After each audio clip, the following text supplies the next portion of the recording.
I'm here at the Del Mar show, and I'm talking to, what is your name? Cat Timon. Cat Timon. Yeah. Is that Q-A-T, C-A-T, K-A-T? Why don't you try spelling it? K-A-T. Okay, K-A-T. And what's your last name? Timon, like Timon and Pumbaa. How would you spell that? T-I-M-O-N.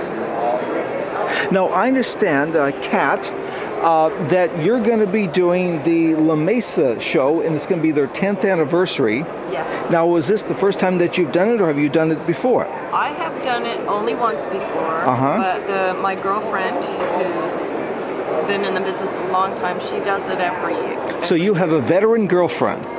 And mother. You have mother and daughter team been doing it for, I hate to say how long. Well, the show's only 10 years old, so they've probably done it every so time. They can only have done it 10 years. Probably. I was probably at this one, at the first one. Oh. And so I was running Cat. What do you specialize in? Well, it's hard to What say. are you likely to bring? I'm likely to bring what we call repurposed things. And shabby chic, unusual. The repurposed thing. She neglected to let me know that she used to train dolphins. Now I've met a lot of porpoise trainers, but I've never met an actual dolphin trainer. Now what is the difference between a porpoise and a dolphin? There are actually some skeletal differences. The way taxonomy works is that animals are classified into different families, and dolphins there's a couple families of dolphins. A name is a name, whatever scientists put on things.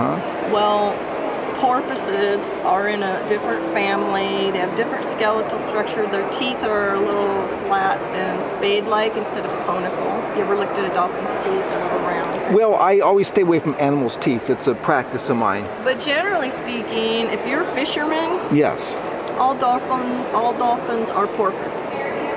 And so, where is it that you plied the trade of porpoise or dolphin training? I worked at SeaWorld. Do you remember any of the names of any of the dolphins you trained? Oh, yes. What were some of the names? Of course. We don't tell you their names because they're not really public names. We have show names. What are some of the show names? Oh, Sandy and Dolly and... Oh, they do this, and so in case one of them dies, like Lassie, Like Shamu, there's no Shamu. Do. I worked for the Navy for 8 years, training their dolphins and sea lions. You were a naval dolphin? Navy marine mammals. Were you the only one in the history of the Navy who's ever done that, or is that a common thing? There are hundreds of them. There are hundreds of them. It's actually a big program. And what do they train them to do? In the Navy, they train the dolphins to hunt for mines, and they can detect mines that the minesweepers miss. Now, what is it about a dolphin that gives them... It's the biosonar. What is biosonar? For us? Are you familiar with how bats see in the... Oh, I have some vague idea that they send out a signal that comes back. Sound waves, and then when they bounce back to the animal, they're interpreted. So they get a visual, if you will, idea of their surroundings. If you think about underwater situations, it's very dark.